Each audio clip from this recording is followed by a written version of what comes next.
때에 맞는 세 가지 기도라는 제목으로 하나님 말씀 증거하도록 하겠습니다. 10장부터 드디어 시내산에서 행진을 시작합니다. 이제 광야를 향해서 행진을 시작한다 그런 뜻입니다. 근데 행진할 때 사인을 보내야 될 거 아니에요. 지금같이 카톡도 없고 뭐 방송도 없고 하니까. 그래서 은나팔 2개를 가지고 이렇게 조합에 의해서 사인을 보낸다. 시로 체계가 있다 그런 겁니다. 그래서 여기서 음악 기호들이 많이 나왔다 그럽니다. 길게 부르는 걸 레가토 여기서 나왔다 그래. 레가토 길게. 그 다음에 전쟁할 때는 이게 딱 끊어서 하는 거거든요. 빵 하고 부르는 게 레가토. 그다음에 빵빵빵빵 이렇게 하는 거 있죠. 스타카토. 그래서 전쟁 때 구절에 보면 전쟁 때는 거기서 크게 분다는 게 스타카토예요. 빵빵빵빵 이런 식으로. 그러면 전쟁이다 그런 뜻이고. 그래서 서로 알려주는 것입니다. 광야는 조용한 곳이죠. 소리가 없는 곳입니다. 그래서 다 들을 수 있는 거죠. 1절과 2절이거든요. 2절에 보니까 은나팔 2를 만들어 회중을 소집하고 진영을 출발하게 할지라 사인 보내라 그런 뜻입니다. 1, 2절. 광야는 잘 들립니다. 그래서 광야라는 말이 미드바르고 말씀이 잘 들린다는 거죠. 말씀의 신호를 잘 들으라 그런 뜻이겠죠. 말씀대로 서라 하면 서고 go 또 stop 그걸 잘 할 줄 아는 것이 중요하다. 그래서 보면은 광야에서는 시각적으로 볼 때는 구름 기둥이 움직였습니다. 구름 기둥이 움직이면 같이 움직이고 구름 기둥이 움직인다고 우르르 몰려가는 게 아니고 구름 기둥을 보고 제사장이 은나팔 2를 부는 거예요.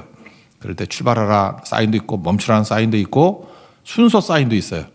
그 동쪽이 제1대죠. 동, 남, 서, 북.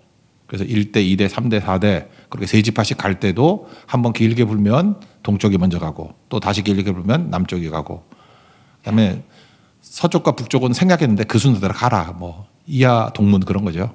그런 순서로 가라. 그렇게 설명이 돼 있다라는 것입니다. 우리도 마찬가지입니다. 나팔 소리가 들리는데 하나님 말씀이 들리는데 하나님 말씀을 잘 분별할 줄 알아야 됩니다. 그러니까 이 설교가 필요한 거죠. 말씀 듣고 이 사인은 이거다 이렇게 알아야 된다 그러죠. 요즘에 그 문해력 또는 뭐 어휘력에 문제가 있다 그러는데 초등학생들이 너무 휴대폰을 많이 해서 그렇대요. 휴대폰을 많이 하는 아이가 어휘력이 떨어진대요. 독서하는 아이일수록 어휘력이 늘어나고. 그러니까 부모들이 힘들잖아요. 자기들 살기. 그러니까 애들한테 휴대폰 주고 가면은 애들이 머리가 깡통이 된다는 거예요. 그죠? 그래서 공부가 안 되는 거죠. 뭐 뜻을 알아야 공부를 하지. 그러니까 애들이 공부를 안 하는 게 아니라 무슨 뜻인지를 모른대요. 그러니까 시간은 길게 잡는데 문제가 되는 거예요. 그래서 독서시켜야 돼요. 성경도 읽게 만들어야 되고 칼럼도 읽게 만들어야 되고 하나님 말씀 듣는 것보다 중요한 게 그래서 신호를 알아야 될 거 아니에요. 제가 들어보니까 두 발 자유 그랬더니 두 발을 자유롭게 한다. 두 다리. 그러니까 약자를 많이 쓰니까 그렇게 이해한다는 거죠. 족보 그랬더니 족발과 보쌈 이렇게 완강하다 그러면 완전 강하다.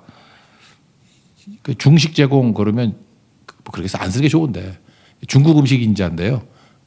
여러분도 그렇게 알죠? 점심 중식 제공. 그러니까 이렇게 문제가 된다는 것입니다. 근데 우리가 이게 웃을 일이 아니라 말씀에 대해서도 이렇게 문해력이 떨어지고 어휘력이 떨어질 수 있다라는 것입니다. 우리도. 그래서 얼마 전에 얘기했잖아요. 그 6월절이 1월이라 그러니까 놀라더라고. 6월달 아니었어요? 그죠? 이게 믿는 사람도 그래요. 지난 수요일에는 실로암 그 설명했죠. 실로암을 그렇게 부르면서도 오주여 당신께 감사하리라 실로암 내게 주심을 실로암이 뭔지를 모른다고 실로암이 보냄받았다 그런 거거든요. 근데 보냄받은 게 뭐예요? 예수님이라고 예수님. 그러니까 실로암 내게 주심을 예수님 내게 주심을 그 요한복음 17장 3절에 보니까 하나님이 보내신 자 예수 그리스도를 아는 것이 영생이라고 그런 말씀이 나오잖아요. 그러니까 예수님인데 그래서 은유적으로 표현한 거죠. 실로암이라고. 실로암은 예수님 내게 주심을 감사한다 그런 뜻이라고요. 그래서 예수님 찬양이에요. 예수님 찬양. 근데 그것도 모르고 생각보다 많은 성도들이 처음 알았다는 사람이 많아요. 그게 뭐죠? 우리도 알게 모르게 지금 중식 그러면은 중국 음식으로 알고 있잖아. 그런 식으로 성경도 모를 때가 많다는 것입니다. 그래서 신호를 알아야 된다. 그 내용입니다. 이게 뭐 우리하고 딱 맞아 떨어지는 건 아니니까 그냥 간단히 설명할게요. 일상생활 3절부터 8절까지고 전쟁 때 이게 9절이고 축제 때 기쁜 날 희락의 날 이게 10절이에요. 그러니까 세 가지 신호가 다르다 그런 건데 뭐 예를 뭐 들어보면은 은나팔 2개를 가지고 조합을 하는 거예요. 2개를 레가토 빵 하고 이렇게 길게 연결해서 빵 이렇게 하면은 모여라 뭐 그런 거예요. 나오라 그런 거죠. 3절이 그거잖아요. 나팔 2개를 불 때는 온 회중이 문 앞에 모여서 나올 것이요. 그다음에 빵 하고 하나 부르면은 지휘관들 모여라. 뭐 그런 뜻이라고 설명을 하고요.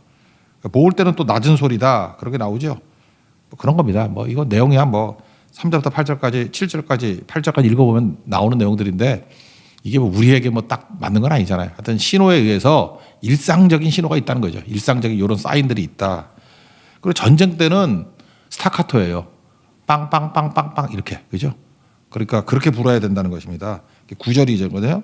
9절을 보면 또 너희 땅에서 너희가 자기를 압박하는 대적을 치러 나갈 때에는 나팔을 크게 불지니 이걸 갖다 스타카토인데 번역을 이렇게 해놨어. 큰 소리가 아니라 크게 불긴 부는데 빵빵빵빵 이렇게 스타카토로 끊어서 벌써 긴박감이 생기죠. 그럴 때 하나님이 기억하시고 대적에게서 구원해 주신다. 이렇게 말하고 있습니다. 그리고 축제 때 기쁜 날이 있잖아요. 기쁜 날, 희락의 날, 10절. 그때도 나팔 불라는 거죠. 또 너희가 희락의 날과 너희가 정한 절기와 초하루에도 번제물을 드리고 쭉 나오는 게 10절이에요. 그러니까 우리가 접할 수 있는 그 타이밍이 3가지잖아요. 일상, 전쟁, 기쁠 때, 축제. 그러니까 전쟁은 뭐 고난의 때 그럴 수도 있죠. 고난과 기쁠 때, 일상 이 3가지. 그래서 타임리 프레어가 필요하다는 거예요. 때에 맞는 기도 그게 필요하다는 것입니다. 인생을 광야길이라고 얘기를 합니다. 주의 도우심이 있어야겠죠. 나팔 소리 듣고 그죠? 전진해 나가야 된다는 것입니다. 그래서 광야에서 이 나팔 소리 우리에게 딱 맞는 걸 얘기한다 그러면 기도 생활인 것 같아요. 그죠? 그래서 우리가 타이밍에 맞게 기도가 나팔 소리니까 기도하면서 주여 구원해 주옵소서, 살려 주시옵소서. 또 필요할 때 공과고의 하나님이죠. 공급이 필요할 때는 공급의 하나님, 가르침이 필요할 때는 가르쳐 주시고 고침이 필요할 때는 고쳐 주십시오라고 기도하는 게 필요하다는 것입니다. 그래서 이 나팔 소리를 우리 성도들의 3가지 상황에서의 기도라고 생각하고 우리 어떻게 기도해야 될지를 한번 적용적으로 살피기를 원합니다. 첫 번째는 평안한 날의 기도, 일상의 기도가 필요하다는 것입니다. 3절부터 8절까지죠. 날마다. 데살로니가 전서에 나오잖아요. 쉬지 말고 기도하라. 전부 다도 이게 항상이죠. 일상이죠. 항상 기뻐하라. 쉬지 말고 기도하라. 범사에 감사하라. 전부 다 뭐야? 일상이죠. 이게 삶의 뿌리를 내리게 되라. 우리 뭐 성교 갔다 오고 난 다음에 이렇게 뭐 사람들 안 나오고 막 이런 거 있잖아요. 나갔다 육체 한계를 넘어서야 되는데 그런 것도 일상이 잘 안 되는 거죠. 그러니까 일상이 되는 게 실력이라고요. Keep going 쭉 갈 수 있는 게 실력이라고. 그 조사를 했대요. 그 성경을 보면은 시편이 우리의 기도 아닙니까? 시편은 기도문이잖아요. 그 중에서 가장 평화로운 시, 평화로운 기도 뽑았더니 1등은 뭐 상상과 마찬가지로 시편 23편이에요. 여호와는 나의 목자시니 내게 부족함이 없으리로다. 그건 뭐 다 인정하시죠? 2등이 뭘까요? 2등 머리에 딱 떠오르는 거 있습니까? 2등이 시편 84편이더라고. 그러니까 시편에서 딱 2개를 뽑는다 그러면 23편, 84편.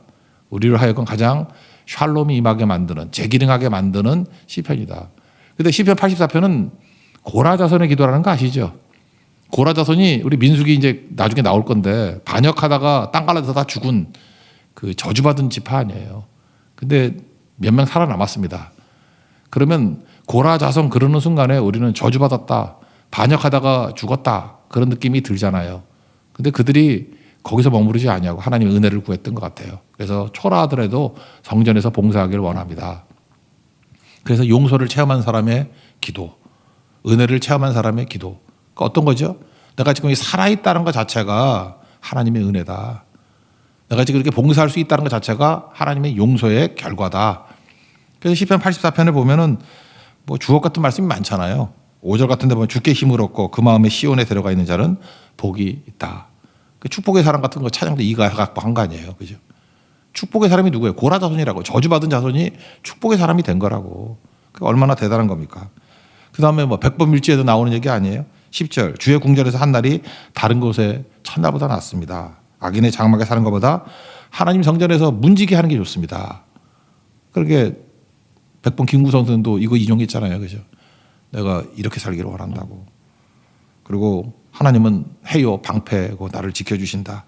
만군의 여호와 주를 의지하는 자에게 복이 있습니다. 나는 세상에서 아무리 버림받았다. 너희는 뭐 삼류 인생이다. 삼류 인생이 어디 있습니까? 하나님 의지하는 자는 하나님이 우리를 가장 귀중한 자녀로 일으켜 세워주신다는 거예요. 그래서 시편 23편이 그냥 일상의 기도라 그러면 제가 볼 때 버림받은 사람들, 사회적으로 삼류라고 낙오된 사람들, 루저들조차도 하나님 앞에서 일상적인 기도를 드리면 주님께서 이렇게 가장 고귀한 자리 일으켜 주신다. 고라자선의 시가 얼마나 많은지 알아요? 10편도 넘어요. 그러니까 하나님 앞에서 이렇게 쓰임받는 종이 되었다라는 것입니다. 그러므로 여러분 하나님 앞에 자꾸만 항의하지 마십시오. 왜 내게만 이렇게 고난이 있고 어렵고 그러지 말고 하나님이 나를 지금 사용하신다는 거, 이렇게 약하지만 사용하신다는 것 자체에 대해서 감사하고 또 희생과 손해와 섬기는 자리에 서 있다 그러면 그게 행복이라는 거예요. 우리 좀 가진 사람은 자꾸 권리를 들거나 이 시대가 영적으로 안 좋아요. 자꾸 권리의식이 많아. 내가 뭐 하는 게 권리다. 권리의식을 가지면은 불평이 나오잖아요. 왜 나를 안 해주나? 이 교회는 왜 나를 위해서 뭘 안 해주나? 그러면 섭섭해지고 마음이 지옥돼 버리는 거죠. 근데 죽어 마땅한 나를 부르셔서 이렇게 사명 주시고 사용해 주신다. 그게 시편 23편 다음에 나오는 시편 84편이라니까요. 그런 의미에서 또 외운다 그러면 저는 뭐 유초등부나 이런 데 암송 많이 하는데 우리 어르신들도 마찬가지입니다. 외워지진 않겠지만 시편 84편은 그냥 통째로 외우십시오. 길지도 않으니까. 시편 84편이 두 번째라는 거. 그 내용이 뭐예요? 평안한 날의 기도예요. 그게. 일상의 기도. 여러분 겸손은 언제 배웁니까? 많은 사람들이 겸손을 기도할 때 배운다고 생각하는데 기도하면은 눈만 시퍼러지더라고. 내가 볼 때 기도 많이 한다고 겸손해지는 게 아니고 얼굴을 못 들 정도로 큰 실수와 실패를 한 사람이 겸손해져요. 정말이에요. 기도 엄청 많이 해도 눈알이 세모가 되면서 더 힘들어지는 사람 많아. 그래서 기도 많이 하는 사람이 무서워. 나 제일 무서운 권사님이 뭐 40일 금식 기도 나 제일 무서워. 3일 금식하고 오신 분이 정말 무서워. 나 어제도 뭐 사실 제가 어제 목요 기도회 때 갈라 그랬거든요. 갈라 그랬는데 소식을 들어보니까 금식을 선포했대. 나 어저께 아침도 못 먹었거든요. 그래서 내가 쓰러질 뻔해가지고 그래서 그냥 집에서 기도했어요. 뭔지 알겠죠? 예. 하여튼 그래요. 나는 그렇게 금식을 선포하고 기도할 때 약간 우리 환호 기도에도 무서웠어. 그리고 또 저한테 얘기하기를 어제만큼 최근에 뜨거웠던 기도회가 없대. 그러니까 미치겠더라고. 뜨겁고 금식하고 나는 배고파서 지금 쓰러지기 직전인데 거기서 겸손 안 나와요. 오히려 오늘 보니까 되게 교만해져 있어. 어떻게 기도 많이 했다 그러고 막 권사님들도 막 나한테 째려보고 막. 겸손은 기도에서 나오지 않아요. 근데 반면에 실패한 사람, 내가 오늘 제일 겸손하게 본 사람이 선교 갔다 와서 오늘 아침까지 한 번도 예배 안 나온 사람이 제일 겸손하더라고. 오늘 아침 만났는데 아파 죽는 줄 알았어요. 뭐 해외 선교보다 더 힘들어요. 근데 엄청 겸손하더라고. 뭐예요? 실패를 경험했잖아요. 실수를 경험했잖아요. 자기의 한계, 부족을 경험했잖아요. 겸손은 그런 겁니다. 일상에서 내가 박살이 나야 돼요. 큰 소리 칠 수 없는 모습. 내 자신이 얼마나 연약하고 한심한지를 깨달을 때 그때 겸손이 나오는 거라고. 나는 고라자선의 기도가 그거라고 생각해요. 가장 박살 났을 때 하는 기도. 응답이 됩니다.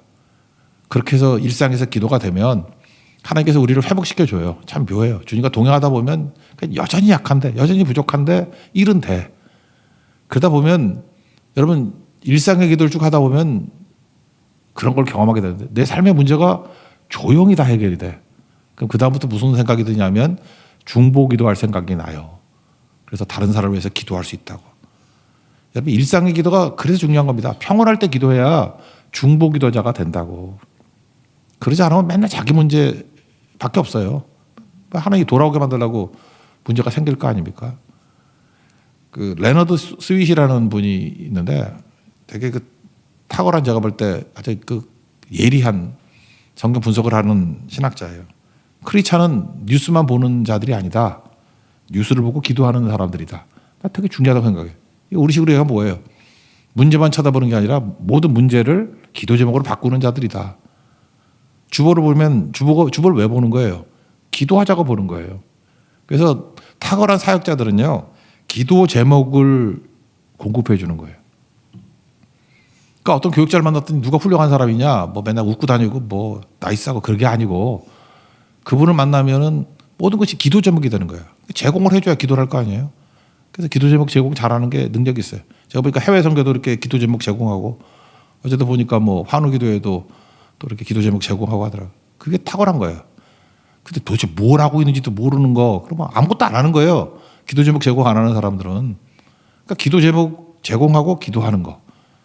그게 뭐예요? 일상의 기도가 있는 사람들은 넓어지게 되어 있습니다. 언제? 중보 기도가 가능해지기 때문에. 자기 문제를 하나님께서 해결해 주시거든요. 일상의 기도라는 거예요. 제일 깁니다. 3절부터 8절까지. 일상의 나팔 소리가 있는 믿음의 종 되기를 바랍니다. 두 번째는 전쟁의 날이라 그러죠. 뭐 고난의 때라 그럴 수도 있어요. 9절이니까 한번 읽어봅시다. 시작. 또 너희 땅에서 너희가 자기를 압박하는 대적을 치러 나갈 때에는 나팔을 크게 불치니 그리하면 너희 하나님 여호와가 너희를 기억하고 너희를 너희 대적에게서 구원하시리라. 스타카토로 분다 그랬죠. 빵빵빵빵 이런 식으로 끊어가지고. 그러면 급할 때죠. 주님 와서 도와주신다. 그 위급할 때 기도 안 하는 사람이 어디 있냐 그러는데 위급할 때도 기도 안 하는 사람이 있어요. 참 그 답답하죠. 고난 당할 때 기도해야 되는데 야고보서 5장 13절 고난 당하는 자가 있느냐 기도할 것이요 그러잖아요. 근데 고난 당할 때도 기도 안 한다 그러면 참 답답한 거죠. 어떤 분은 그래요. 기도했는데 응답이 안 된대. 제가 묻고 싶어요. 얼마나 기도했는데? 기도 뭐 몇 번 해놓고 난 다음에 뭐 기도했는데 응답이 없다고. 간절히 기도하는 게 필요하죠. 열왕기상 18장에 보면 엘리야가 갈멜산에 기도하는 거 나오죠. 그 뭐 여호와여 뭐 도우소서 뭐 몇 번 그랬는지 알아요? 얼마나 간절히 기도했는지 그 하늘에서 불이 떨어져서 재물 타야 되는 거 아니에요. 물 갖다 부으라 그러잖아. 물 갖다 부으라고. 혹시나 뭐 다른 방법으로 불이 붙을까 봐. 물 갖다 부어서 물이 흐를 정도로. 그러면 인간의 힘으로 태울 수는 없죠. 이거 하늘의 불이 아니면 태울 수 없는 거 아니에요. 그래놓고 간절히 기도하잖아. 이건 뭐예요? 이건 사람이 할 수 없습니다. 속임수로 할 수 없습니다. 하나님 아니면 안 됩니다. 그게 간절함이에요. 그러니까 엘리야가 얼마나 간절히 기도했겠어요. 그런 기도, 거기에 능력이 있는 거죠. 그죠? 그리고 많은 사람들 그래요. 기도 부탁할 때는 간절하게 부탁해. 저 이렇게 만나보면은 맨날 울고 마음이 너무너무 간절해. 근데 기도는 간절히 안 해. 그거 이상해. 나한테 부탁할 때 30분 부탁하면서 기도할 때는 30분 안 해. 그냥 5분 하고 가버리고 그래요. 되게 이상하죠? 자녀 문제 놓고 많이 보내는 분은 네 페이지 보내, 4페이지. 그래서 그냥 읽다 보면 내용을 다 알게 될 정도로. 간절해요. 답답해하고 잠도 못 잤대. 쉬지도 못하는데 자녀가 너무 힘들어서. 근데 기도는 안 해요. 간절히. 너무 답답하죠? 그래가지고 지금 뭐 개별적으로 얘기할 수 없으니까 공식적으로 얘기할게요. 저한테 부탁하는 시간만큼만 기도하세요. 부탁은 간절히 하면서 왜 기도는 간절히 안 해? 내가 하나님이에요? 왜 나한테 간절히 부탁해? 부탁은 한 줄로. 나 감이 있어서 금방 알아요. 뭔지. 한 줄이면 돼. 2줄도 필요 없어. 한 줄. 나 김밥도 한 줄 먹어주면. 한 줄. 한 줄이면 다 알아요. 대신에 기도는 간절히 해야죠. 제가 제일 답답한 게 뭐냐면 어떤 분이 너무너무 급한 일이래. 그래서 저한테 기도 부탁을 했어요. 제가 진짜 너무 급해 보여서 기도 엄청 했다고. 엄청. 사업이 어려운 거였어요. 진짜 사업이. 이게 막 흑자 도산할 정도야. 돈이 안 돌아서. 그래서 정말로 간절히 기도했다고. 3일 동안 제가 기도했어요. 3일 동안. 4일째 되는 날 물었어요. 그랬더니 기도 제목 어떻게 됐어요? 그랬더니 뭐였죠? 그래. 내가 미치는 줄 알았어. 3일밖에 안 됐다니까요. 근데 4일째 뭐였죠? 그때 제가 알았어요. 왜 하나님께서 기도할 때 응답을 주시느냐. 기도 없이 남들이 기도해가지고 중보 기도로 이렇게 문제가 해결되니까 저절로 된지 알더라고. 그게 저절로 된 거고 그냥 그렇게 되는 게 당연한 걸로 생각을 해. 그래서 이제 기도 안 해주려고 그래요. 내가 볼 때 믿음 성장이 전혀 도움이 안 돼. 그래가지고는. 그죠?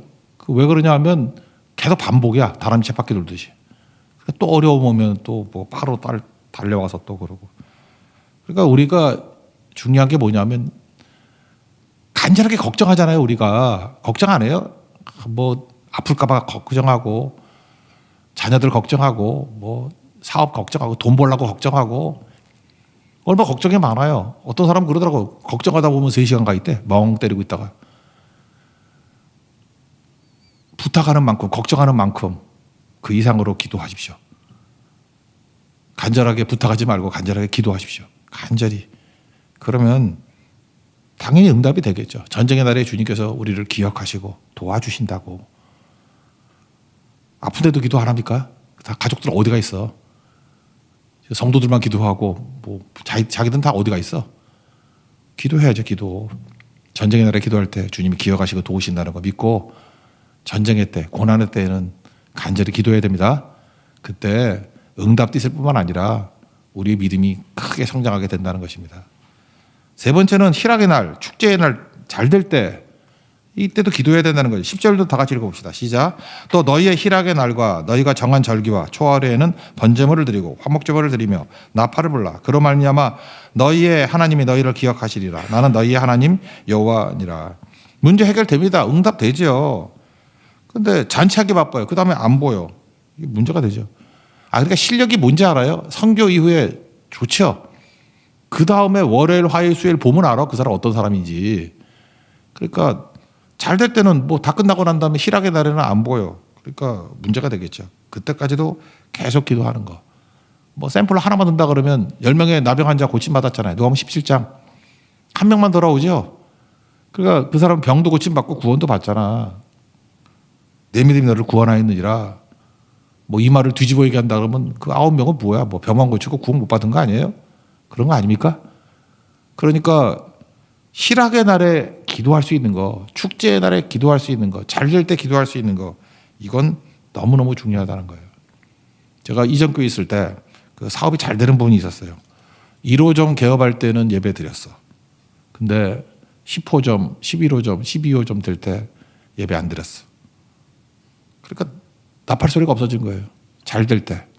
그 다음에 띄엄띄엄 하더니만 몰라요. 뭐 교회는 나오는 것 같은데 하여튼간에 무력한 사람이 돼버리더라고. 옛날엔 정말 기도의 사람이고 성령의 사람이었거든요. 그거를 복이라고 할 수 있을까? 지금은 뭐 잘 하시겠죠. 그렇게 믿고 싶은데 난 연락이 안 돼서 모르니까. 하여튼 1호점, 2호점 할 땐 예배 잘 드리더니만 11, 12호점 할 때는 예배도 없고 뭐 성교도 뜸하고 뭐가 좀 달라졌어요. 빌 할브가 쓴 책이 있죠. 너무 바빠서 기도합니다. Too busy not to pray. 마틴 루터 얘기인데 그걸 제목으로 삼았죠. 너무 바빠서 기도합니다. 기도하면요 바쁠 일이 없어요. 하나님이 해결해 주시기 때문에. 그죠? 근데 계속 바쁘면 기도할 일 엄청 생길걸. 그러니까 제일 지혜로운 게 무엇입니까? 축제의 날에, 희락의 날에 끊임없이 기도해서 참편의 무게를 견딜 수 있는 진정한 영적 참편 되는 축복이 임하기를 기원합니다. 자리에서 일어나겠습니다. 기도의 능력 찬양하겠습니다.